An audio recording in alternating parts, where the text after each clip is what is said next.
Emergency में हम लोग अभी एनवायरमेंटल इमरजेंसी में हम लोग अभी पढ़ेंगे हीट इमरजेंसीज क्या है, हीट एग्जॉस्शन क्या है, हीट स्ट्रोक क्या है।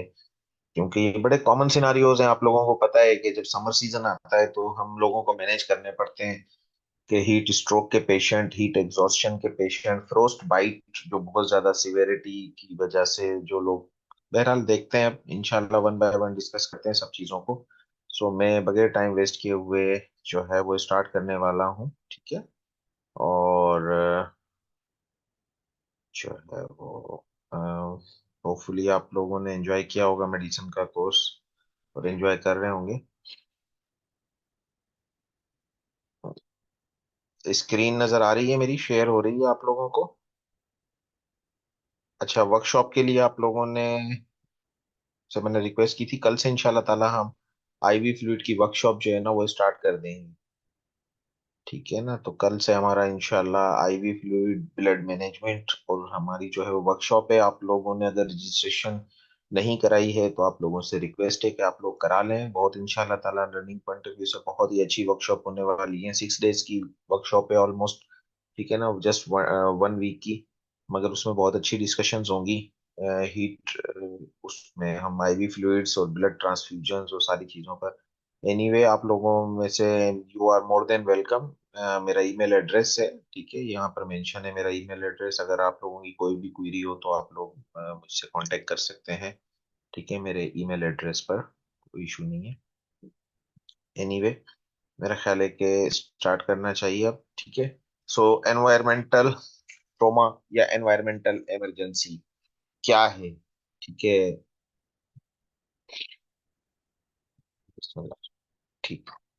तो हीट इमरजेंसीज, हीट बहुत इंपॉर्टेंट है। हीट क्या करती है, अब इसके अंदर हम फर्दर डिवाइडेड करेंगे इसको।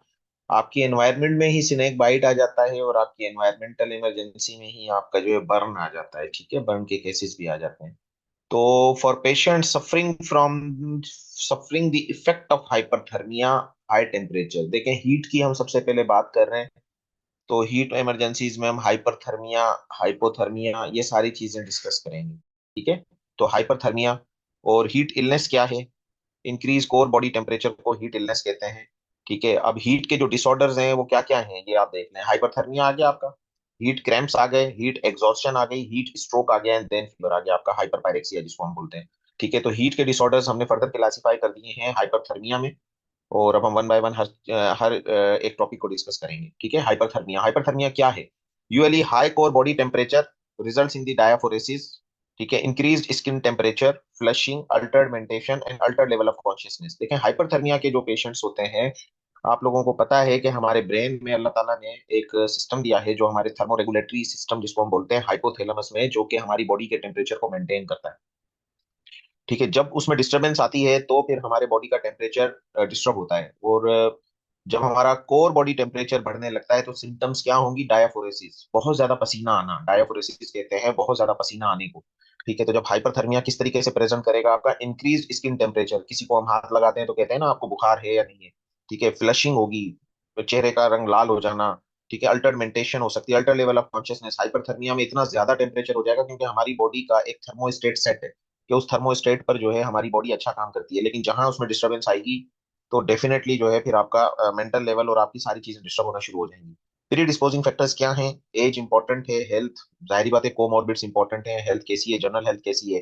प्री डिस्पोजिंग फैक्टर है डायबिटीज में, आप लोगों को पता है कि डैमेज डायबिटीज में, diabetes is also a predisposing factor. क्यों, क्योंकि इसमें autonomic neuropathy as a complication होती है और थर्मोरेगुलेटरी मैकेनिज्म आपका डैमेज होता है डायबिटीज में। मेडिकेशंस हैं, डायूरेटिक, बीटा ब्लॉकर, साइकेट्रिक कुछ मेडिकेशंस आ जाती हैं, ये प्रोवोक करेंगी, प्री डिस्पोजिंग फैक्टर है। ऐसा नहीं है कि ये ड्रग्स जो है आपकी हाइपरथर्मिया कर देंगी, ठीक है। कहने का मकसद है कि ऐसे पेशेंट रिस्क पर होते हैं। लेवल ऑफ एक्लिमेटाइजेशन, ठीक है, लेवल ऑफ एक्लिमेटाइजेशन बड़ा इंपॉर्टेंट है। आप लोगों को इजीली मिसाल दे दूं, जैसे गोरे आते हैं हमारे पास, इंग्लैंड के खिलाड़ी आते हैं, जो लोग क्रिकेट देखते हैं उन लोगों को पता है, ठीक है ना। तो उन उन लोगों को जो है वो क्यों पहले भेज दिया जाता है यहाँ पर, मैचेस से तकरीबन 15-15 20-20 दिन पहले वो हमारे पास आ जाते हैं। क्यों, क्योंकि उनको एक्लिमेटाइज होने के लिए टाइम चाहिए, हमारी बॉडी यूज टू होती है, ठीक है। या अगर हम लोग लेट सपोज अगर यूके जाते हैं या कहीं कोई ठंडे इलाकों में जाते हैं या नॉर्दर्न एरियाज में चले जाते हैं, तो हमारी बॉडी एक्लिमेटाइज नहीं होती, ठीक है। तो हमें आहिस्ता आहिस्ता आहिस्ता हमारी बॉडी यूज टू होती है। तो उसमें इंपॉर्टेंट क्या होता है, लेंथ ऑफ एक्सपोजर, कितने दिन रुक रहे हैं, कितना दिन आपकी बॉडी यूज टू हो रही है, ठीक है। हमारे खिलाड़ी जब मोस्टली बाहर के कंट्री के टूर कर रहे होते हैं तो आप लोगों को पता है कि उनको न्यूजीलैंड या ऑस्ट्रेलिया या यूके वो जा रहे होते हैं, तो उनको ज्यादा सर्दी लग रही होती है बनिस्बत उन अंग्रेजों के, क्योंकि वो एक्लिमेटाइज होते हैं, वो तो वहां रहते हैं तो उनकी बॉडी यूज टू है। ठीक है ना, उनकी बॉडी हमारे यहाँ गर्मी से यूज टू नहीं है। तो ये बड़ा एक इंपॉर्टेंट है। तो इंटेंसिटी, किस शिद्दत की गर्मी है या सर्दी है, और ह्यूमिडिटी एंड विंड, ये सारे फैक्टर्स अफेक्ट करते हैं आपकी एक्लिमेटाइजेशन। ये देखें हीट क्रैम्प्स। हीट क्रैम्प्स की मिसाल भी मैं आप लोगों को यही दूंगा। अक्सर करके जो लोग क्रिकेट देखते हैं उसमें देखेंगे कि खिलाड़ी खेलते खेलते अपने पाँव पकड़ के बैठ जाते हैं अक्सर करके। आप लोगों ने देखा होगा मोहम्मद रिजवान तो बैटिंग करते हुए उनको मोस्टली जो है ना वो हीट क्रैम्प्स हो रहे होते हैं। ठीक है, तो हीट क्रैम्प्स होते हैं और वो क्रैम्प्स आ रहे होते हैं। ठीक है, तो बैठ जाते हैं, पिच पर लेट जाते हैं। ठीक है, तो वो हीट क्रैम्प्स क्यों हैं, क्या वजह है, देख सकते हैं। ये देखें हीट क्रैम्प में क्या क्या होगा। Muscle cramps in extremities. ठीक है, मसल क्रैम्प्स ज्यादा कॉमन कहां पर आपको मिलेंगे, एक्सट्रीमिटीज में, मतलब आपको लेग्स में मिलेंगे, एब्डोमेन में मिलेंगे। ठीक है, हॉट स्वेटी स्किन, इतना ज्यादा पसीना आ रहा होता है, कभी आप ऑब्जर्व कीजिएगा गर्मी में खिलाड़ियों को खेलते हुए कि उनकी शर्ट को आप निचोड़ लें, इतना पसीना आ रहा होता है उनको। ठीक है, इतना ज्यादा मतलब, और इतना स्वेट कर रहे होते हैं वो लोग। ठीक है, तो वीकनेस, डिजीनेस, और इसमें टेम्परेचर आपको नॉर्मल मिलेगा उनका हीट क्रैम्प्स में। क्यों? क्योंकि सोडियम जो है वो ट्रांसपोर्टेड होता है स्किन पर, और जहां सोडियम जाएगा वो अपने साथ पानी को लेके जाएगा। ठीक है, ये याद रखना, क्योंकि सोडियम के अंदर आप लोगों को पता है कि एबिलिटी है टू एब्जॉर्ब दी वाटर। तो लॉस ऑफ सोडियम होता है, तो लॉस ऑफ सोडियम इसीलिए खास किस्म की ड्रिंक्स बार बार लाई जाती हैं। आप लोगों ने देखा होगा जब क्रिकेटर्स खेल रहे होते हैं तो उनको जो ड्रिंक ब्रेक होता है या इस तरीके के क्रैम्प्स होते हैं, तो आप लोग ऑब्जर्व करेंगे कि उनको अक्सर करके खास किस्म की ड्रिंक्स लाई जाती हैं, उसके अंदर सोडियम होता है, हाई कंटेंट सोडियम होता है, ताकि उनके क्रैम्प्स और सोडियम कंटेंट उनका रिप्लेस कर सके। ठीक है, सिम्टम्स में क्या क्या होगा, हेवी परस्पायरेशन। ठीक है, अगेन वही है, बहुत ज्यादा स्वेटिंग करेंगे, और वीक लाइट हेडेड होगा, और मसल क्रैम्प्स। हीट एग्जॉस्शन के जो साइन एंड सिम्टम्स हैं, अब आ जाते हैं। हमने हीट क्रैम्प्स, हमने हाइपरथर्मिया देख लिया। ठीक है, हमने हीट क्रैम्प्स देख लिया, हीट एग्जॉस्शन की भी बात कर लेते हैं कि हीट एग्जॉस्शन क्या है। हीट एग्जॉस्शन के साइड इफेक्ट्स क्या होंगे, कूल एंड क्लेमी स्किन होगी। इसमें देखें, अब आप खुद ही फर्क करना सीख लेंगे कि हीट क्रैम्प्स तो अलग चीज हो गई, और हीट एग्जॉस्शन क्या है, और हीट स्ट्रोक के आगे सब डिस्कस होगा ये। तो कूल एंड क्लैमी स्किन होगी, इसमें profuse sweating, nausea, vomiting, weakness, dizziness, transient syncope, muscle cramps, headache, normal और स्लाइटली एलिवेटेड टेम्परेचर मिल सकता है आपको इसमें हीट एग्जॉस्शन में। ठीक है, अगर हीट एग्जॉस्शन तो बहुत कॉमन है, गर्मियों में हम सब लोगों को ऑलमोस्ट हीट एग्जॉस्शन हो रही होती है। ठीक है, हमारी अगर स्किन देखेंगे तो इतनी परस्पायरेशन होती है कि स्वेटिंग के बाद जो है हमारे खुद के जो है हाथ पैर, हम लोगों को कूल स्किन फील होती है। ठीक है, तो हीट एग्जॉस्शन मोर कॉमन है देन हीट स्ट्रोक से। ठीक है, फिर इसमें क्या होगा, देखें हेवी परस्पायरेशन मिलेगी, लाइट हेड, हल्का फुल्का सर में दर्द, डायलेटेड प्यूपिले, शदीद प्यास का लगना, सिवियर थर्स्ट, रेड और पेल कूल, जो गर्मियों में अक्सर करके हम लोगों को लग रही होती है ना, that is not a heat stroke, that is heat exhaustion. ठीक है, ये देखें हीट एग्जॉस्शन, तो हीट एग्जॉस्शन की भी ये पिक्चर है कि ये आपके पास एक खिलाड़ी है मोस्टली, क्योंकि स्पोर्ट्समैन जो होते हैं मोस्टली वो आप लोगों को पता है कि वो गर्मी हो सर्दी हो उनको तो मतलब खेलना होता है, तो ये गर्मियों में हीट एग्जॉस्शन कॉमन है। अच्छा, अब हीट एग्जॉस्शन में क्या करेंगे आप, don't give salt tablets, treat for shock, remove patient from heat. ठीक है, कहीं ठंडी जगह जाएं, तेज धूप के अंदर ना खेलें, या तेज धूप के अंदर हम लोग मना कर रहे होते हैं कि जब बहुत ज्यादा टेम्परेचर जून जुलाई में हमारे पास या मई में हमारे पास जब ज्यादा हो जाता है, तो हम क्या कहते हैं कि भाई इस हीट में ना निकलें, सुबह 10 बजे से लेकर शाम जो है वो आप 5-6 बजे तक ना निकलें। तो यही है कि remove the patient from the heat. ठीक है, और पर oral liquid if alert, patient अगर आपका अवेक है तो हम क्या कहते हैं, पानी का ज्यादा इस्तेमाल करें। और अगर पेशेंट आपका हॉस्पिटल में आ गया है तो बहुत सारे लोगों का ड्रिप कल्चर तो है, आप लोगों को पता है हमारे यहाँ तो गर्मियों में कितने पेशेंट आ जाते हैं, डॉक्टर साहब ड्रिप लगा दें। ठीक है, क्योंकि उनको उससे रिलीफ मिल जाता है, लेकिन हालांकि इंडिकेशन भी नहीं होती, लेकिन फिर भी आईवी फ्लूइड के लिए वो लोग हमें, और या फिर जो हमारे क्वेक्स बैठे हुए हैं माशाल्लाह, तो वो भी जो है वो फिर ड्रिप्स लगा रहे होते हैं, और ड्रिप का कारोबार उरूज पे चलता है गर्मियों में for heat exhaustion. Heat stroke क्या है, अब ये देखें, एक मजदूर है बेचारा पड़ा हुआ है, ठीक है, काम कर रहा था धूप के अंदर, और ये हीट स्ट्रोक डेवलप कर गया। ठीक है, अब हीट स्ट्रोक के साइन सिम्टम्स में क्या होंगे, हॉट ड्राई स्किन, स्वेटिंग में बी प्रेजेंट। ठीक है, जरूरी नहीं है कि स्वेटिंग आपको मिले, स्वेटिंग में बी प्रेजेंट, ये याद रहे।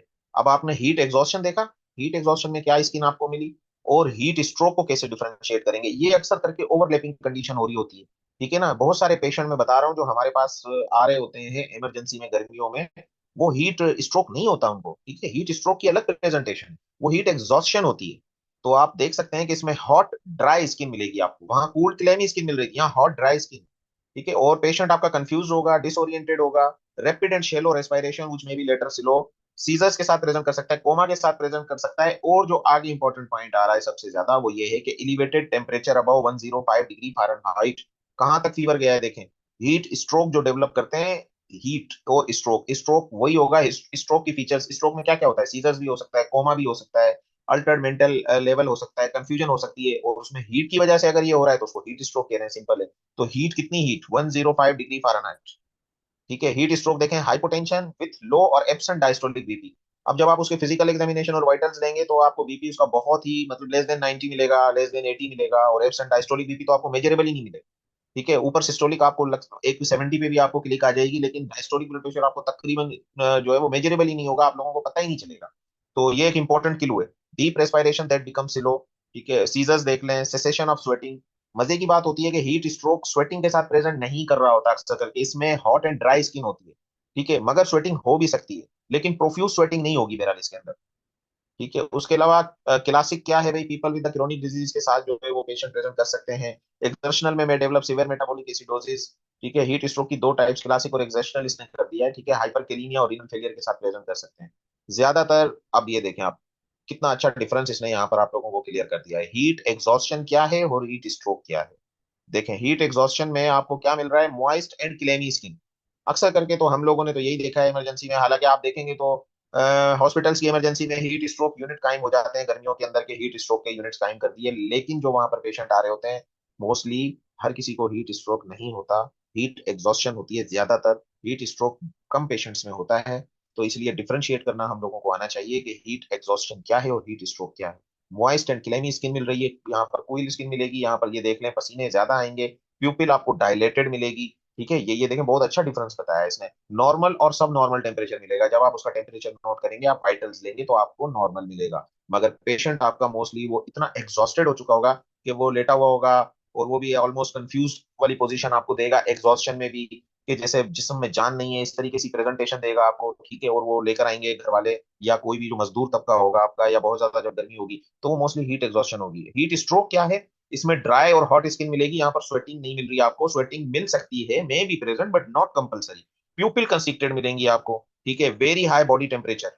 इंपॉर्टेंट पॉइंट देखें, 3 पॉइंट ही अगर आप लोग याद कर लेना, तो आप इजीली डिफरेंशिएट कर जाएंगे कि you have the heat exhaustion, you don't have the heat stroke, और यही बड़ा इंपॉर्टेंट होता है गर्मियों में। अब हीट स्ट्रोक का जो फैक्ट बॉक्स है वो देख लें। हाई बॉडी टेम्परेचर 105 मैंने बताया। देखें यहाँ भी क्या कह रहा है कि हाई बॉडी टेम्परेचर मिलेगा 106 डिग्री फ़ारेनहाइट तक, या इससे भी ज्यादा मिल सकता है आपको, लेकिन ये तो मेलिग्नेंट हाइपरथर्मिया में चला जाएगा पेशेंट। ठीक है, रेडिश विंच स्किन मिलेगी, रैपिड पल्स, जाहिर बात है टेकिकार्डिया मिलेगा, हाइपोवोलीमिया की वजह से आपको हाइपोटेंशन भी मिलेगी, नोजिया वोमिटिंग वीकनेस डिजीनेस। क्यों नोजिया वोमिटिंग वीकनेस डिजीनेस, तो देखें ऑनकॉन्शियसनेस, ये सब में आपको तकलीफ क्यों मिल रही होती है, इलेक्ट्रोलाइट इम्बैलेंस की वजह से। नोजिया वोमिटिंग की जो सिम्टम्स आ रही होती है ना हमारे पास हीट एग्जॉस्शन में, वो आप लोगों को पता है कि सोडियम हमारा निकल रहा होता है, ठीक है, पसीने की वजह से जब स्वेटिंग हो रही होती है। तो नोजिया वोमिटिंग के सिम्टम्स तो अक्सर करके कॉमन मिलेगी, वोमिटिंग के साथ प्रेजेंट कर जाएंगे आपको। कैसे प्रिवेंट कर सकते हैं हीट स्ट्रोक को, प्रिवेंट करना बहुत आसान है। Drink plenty of fluids, fluids fluids, पानी पियो भाई, पानी पियो। वेयर लाइट वेट क्लोथिंग, कपड़े जो है वो हमें क्या, डार्क कलर के नहीं पहनने चाहिए गर्मियों में, क्योंकि डार्क कलर आपका हीट को ज्यादा एब्जॉर्ब करता है। तो लाइट वेट क्लोथिंग होनी चाहिए। Protect yourself from the sun. ठीक है, सन के अंदर कोशिश करें कि काम ना करें, जिन लोगों की मतलब बहुत मजबूरी है तो ऑब्वियसली वो भी कोई शेडो काम करें। हम कहते हैं ना कि कोई सर पर रुमाल रख लें, सर पर कोई कपड़ा रख लें आप लोग, ये सारे हम प्रिवेंटिव मेजर्स बताते हैं। तो spend as much as time indoors as possible on very hot and humid days. जब बहुत ज्यादा गर्मी हो, बहुत ज्यादा आपको नमी हो, पसीने आ रहे हो, तो क्या करना चाहिए, कोशिश करें कि उन दिनों में बाहर ना निकलें, क्योंकि कुछ डेज ऐसे होते हैं कि जहाँ पे टेम्परेचर बहुत ज्यादा, आप लोगों को पता है हमारे पास पाकिस्तान में जो है बहुत ज्यादा एक्सीड करता है, लेकिन कुछ डेज होते हैं वो नॉर्मल रहते हैं। तो गर्मी की लहर जब हमारे पास चल रही होती है, या बहुत सनी एंड हॉट डेज हो रहे होते हैं, तो हम कोशिश करते हैं कि अवॉइड करें। Take pre frequent drink breaks during outbreak activity, बहुत ज्यादा पानी का इस्तेमाल और ठंडे कपड़े का इस्तेमाल। बहुत सारे लोगों को हम कहते हैं अपना टॉवेल आप लोग जो है गीला करके अपने सर पर रख लें। ठीक है, तो जिनकी बहुत ज्यादा मजबूरी है वो ये सारे मेजर्स ले सकते हैं। अच्छा भाई, अब बेसिक लेवल पे असेसमेंट ट्रीटमेंट क्या करेंगे आप लोग। इनिशियल असेसमेंट क्या है, ये पीछे था, एयरवे मैनेजमेंट करनी है। ठीक है, मॉनिटर को अटैच करें, पल्स ऑक्सीमीटर देखें, एंड रिमूव करें पेशेंट को फ्रॉम वार्म एनवायरनमेंट। वो यही है कि भाई पेशेंट जहाँ पे काम कर रहा है या जो पेशेंट आपका बता रहा है वहां से उसको पेशेंट को हटा दें, सिंपल है। तो बेसिक लेवल ट्रीटमेंट में क्या है, for heat cramps and heat exhaustion if the patient is alert. ठीक है ना, पेशेंट अगर आपका अलर्ट है, और जो कि होते हैं, ये मैं आपको बताऊं, हीट क्रैम्प्स में और हीट एग्जॉस्शन में पेशेंट आपको ऑलमोस्ट, पेशेंट थोड़ा बहुत आपको ड्राउजी मिल सकता है, बट स्टिल अलर्ट मिलेगा आपको। ठीक है, तो एनकरेज करें उसको कि भाई पानी पिए, ड्रिंकिंग वाटर, ये गर्मी की बात हो रही है। Follow water with salt containing fluid like half strength Gatorade. ये देखें स्पेशल काइंड ऑफ फ्लूइड है, स्पेशल काइंड ऑफ फ्लूइड है ये, जस्ट ए मिनट। तो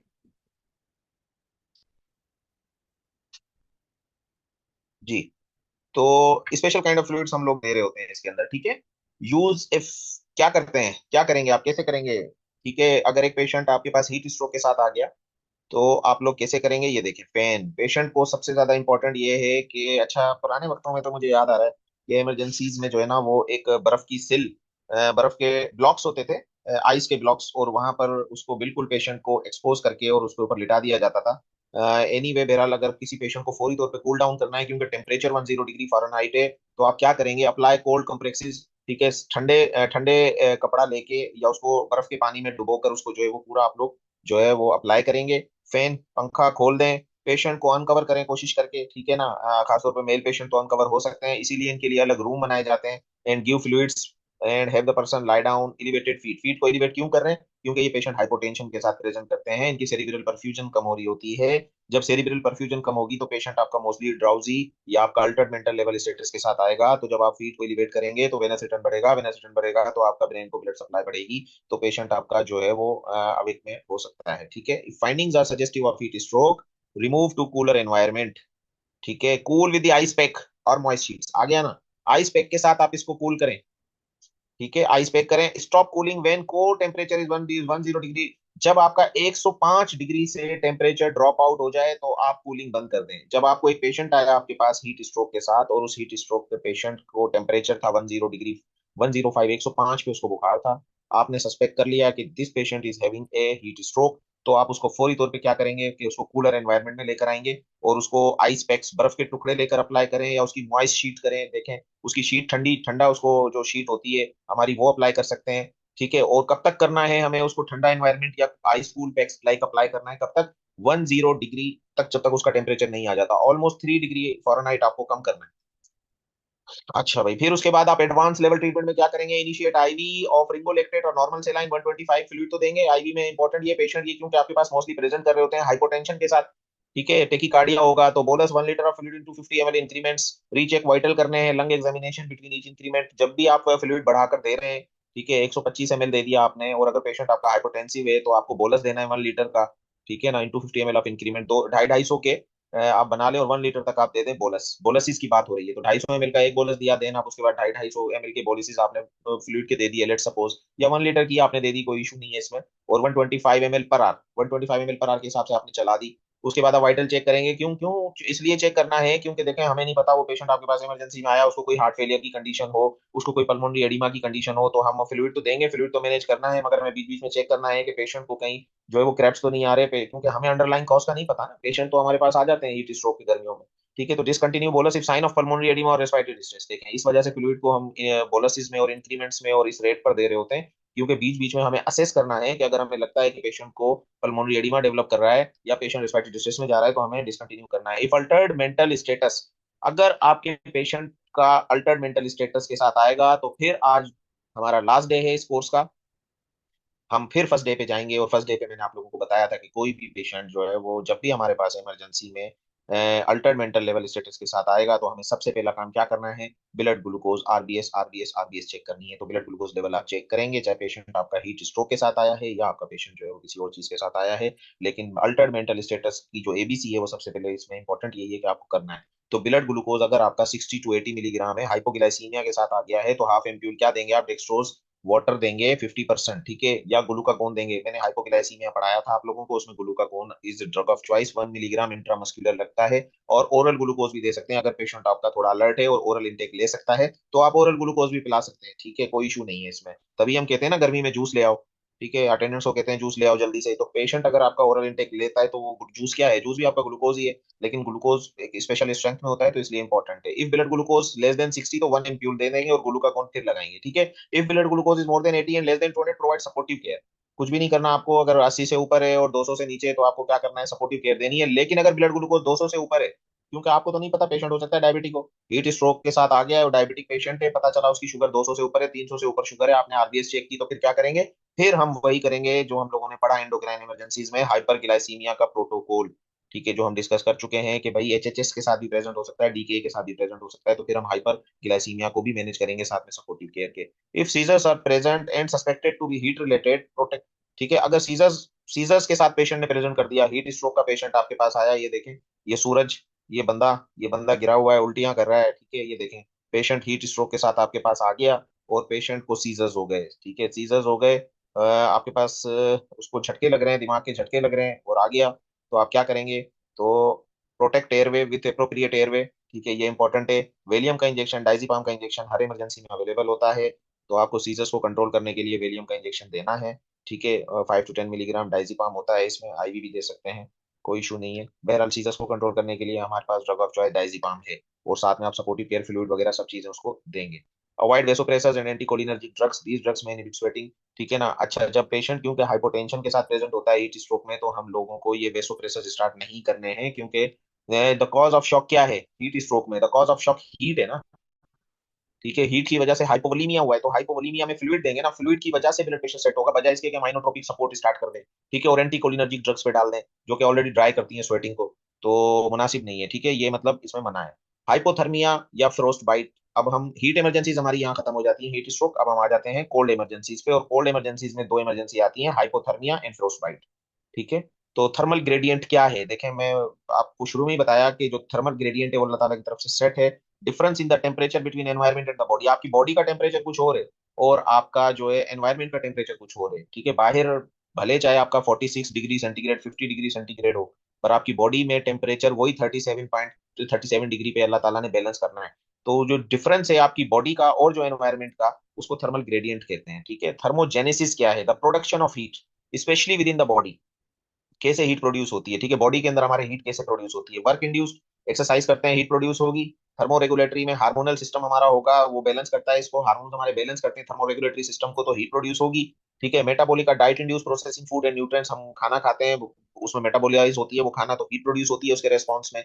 हीट लॉस कैसे कैसे होती है, ये भी बड़ा बेसिक मैकेनिज्म है, कौन कौन से मैकेनिज्म से हमारी बॉडी हीट लॉस करती है। Conduction, convection, radiation, evaporation and respiration, ये बड़ा फिजियोलॉजिकल क्वेश्चन है, फिजियोलॉजी में से हम लोग पढ़े होते हैं कि कंडक्शन के थ्रू हीट लॉस होती है, कन्वेक्शन के थ्रू होती है, रेडिएशन है, एवापोरेशन एंड द रेस्पिरेशन।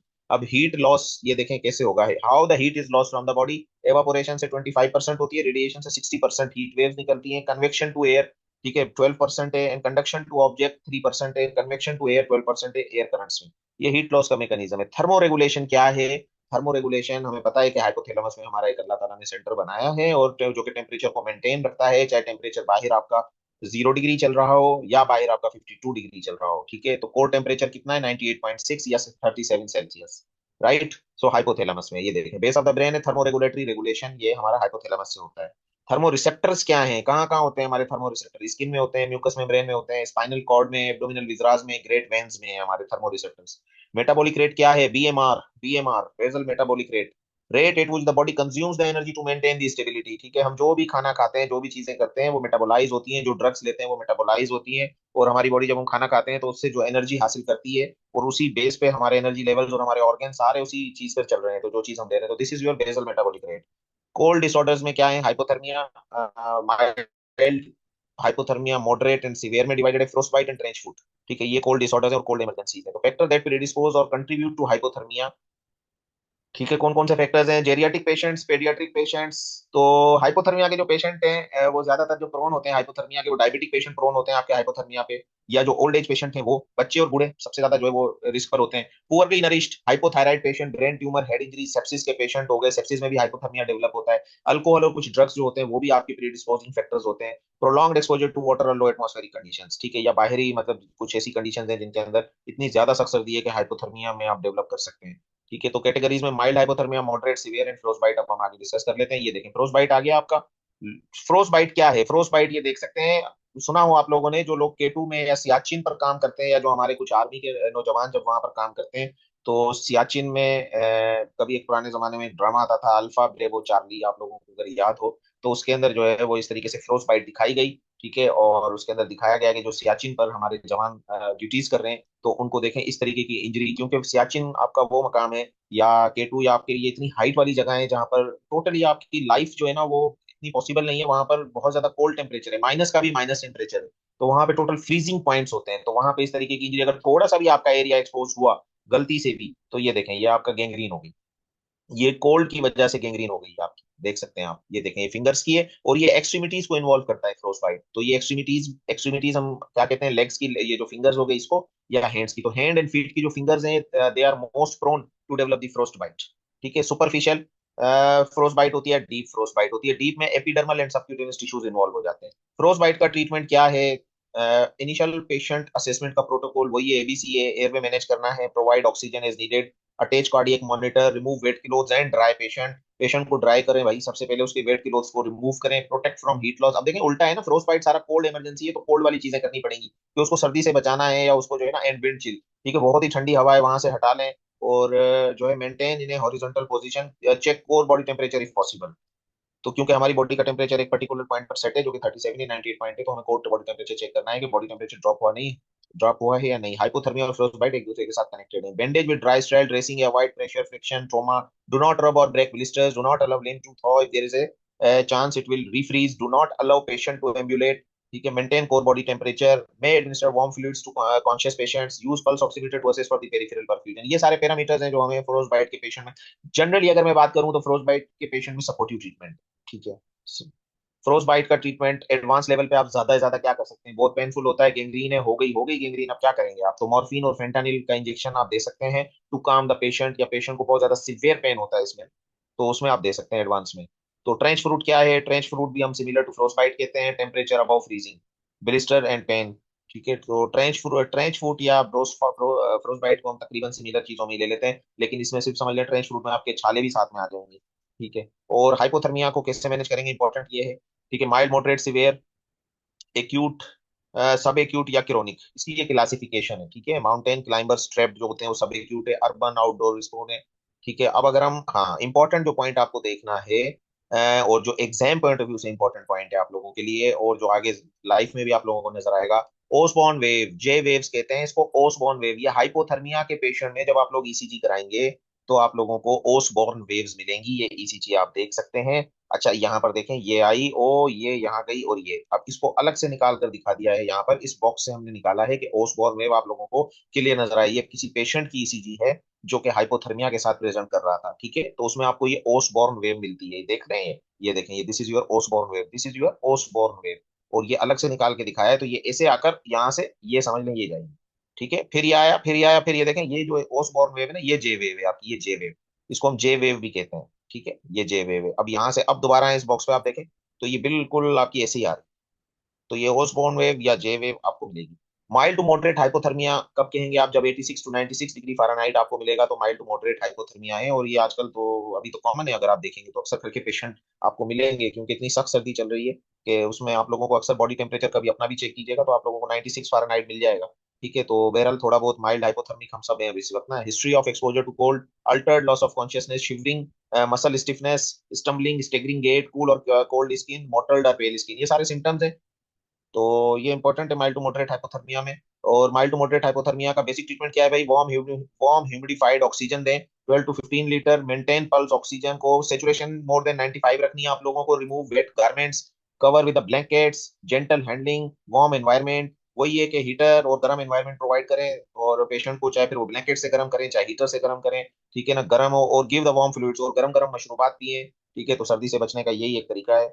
अगर कोई मेंटल अल्ट्रेशन नहीं है तो आप ओरली फ्लूइड अलाउ कर सकते हैं। एडवांस लेवल पर क्या करेंगे, यही है कि आईवी वार्म सेलाइन 75 ml पर आर पे आप चला दें, अगर कोई पेशेंट, एडवांस लेवल का ट्रीटमेंट बता रहा हूँ, ये माइल्ड मॉडरेट हाइपोथर्मिया का है। कुछ पेशेंट जो होते हैं वो आप बेसिक मैनेज कर सकते हो, कुछ पेशेंट को एडमिट करने की जरूरत पड़ सकती है। If altered mental status perform dextrose stick, if sugar 60 to 80 है तो क्या करेंगे, वही करेंगे, हाफ एम्प्यूल देंगे, 25% का ग्लूकागोन देंगे, सबलिंगुअल ग्लूकोज पे दे सकते हैं, इफ ब्लड ग्लूकोज इज, मतलब वही मैनेजमेंट है अगर आप देखेंगे ना सारी, ठीक है। तो एडवांस लेवल पे ट्रीटमेंट हाइपोथर्मिया हो या हाइपरथर्मिया हो, ब्लड ग्लूकोज के गिर्द घूमेगी और फ्लूइड्स के गिर्द घूमेगी, ठीक है। यहाँ पर फ्लूइड से स्टार्ट किया, वहां भी फ्लूइड से स्टार्ट किया, और ये भी तकरीबन आपको वही सारे प्रोटोकॉल फॉलो करने हैं कि पेशेंट का शुगर डाउन है तो पेशेंट को शुगर दें, और पेशेंट का शुगर अगर ज्यादा है तो हाइपरोस्मोलर प्रोटोकॉल दें, ठीक है। सिवियर हाइपोथर्मिया को कैसे मैनेज करेंगे, सिवियर हाइपोथर्मिया कहलाता है जब आपका body temperature less than 86 degree Fahrenheit हो जाए। आपने बॉडी टेम्परेचर चेक किया, पेशेंट आपका की जो सिम्टम्स हैं वो आई, और मेनॉडी, इसमें जरूरी नहीं है कि शिवरिंग हो आपको, ठीक है। माइल्ड टू मॉडरेट में शिवरिंग होती है क्योंकि बॉडी रेस्पॉन्स करती है to produce the heat, but severe hypothermia में जरूरी नहीं है कि बॉडी रेस्पॉन्स करे, ठीक है, और शिवरिंग हो आपको। Should have altered mental status, may be difficult to detect vital sign, vital signs नहीं मिलेंगे सिवियर हाइपोथर्मिया में, पेशेंट आपको कोल्ड क्लेमी ठंडा मिलेगा, ठीक है। सिवियर हाइपोथर्मिया का ट्रीटमेंट क्या है, वही है BLS and ALS, basic level treatment जो मैंने आप लोगों को बताया, और एडवांस लेवल। तो सेम है, जो सेम ट्रीटमेंट ये माइल्ड टू मॉडरेट के लिए जो है, keep the patient NPO, nothing bye mouth, तेरा आईवी मैनेज होगा। सिवियर हाइपोथर्मिया के पेशेंट को ओरली मैनेज नहीं करना, क्योंकि मेंटल स्टेटस इनका अल्टर्ड होता है। तो हमें वही लाइन ऑफ मैनेजमेंट रखनी है जो मैंने आपको बताया कि फ्लूइड स्टार्ट करना है, फ्लूइड के बाद आप लोग देखेंगे उसकी एबीसी मैनेज करनी है, फ्लूइड स्टार्ट करना है, देन फिर आप उसकी आरबीएस मेजर करेंगे और आरबीएस को अकॉर्डिंग टू प्रोटोकॉल मैनेज करेंगे। अगर हाइपोग्लाइसीमिया है तो उसको मैनेज करेंगे, या अगर हाइपरग्लाइसीमिया है तो उसको मैनेज करेंगे। तो rewarming shock cause by reflex peripheral vasodilation में वर्सिन हाइपोथर्मिया, ठीक है। रीवार्मिंग शॉक भी एक है। कूलिंग डायूरेसिस, ठीक है, cooling diuresis volume depletion due to vasoconstriction and increase BP.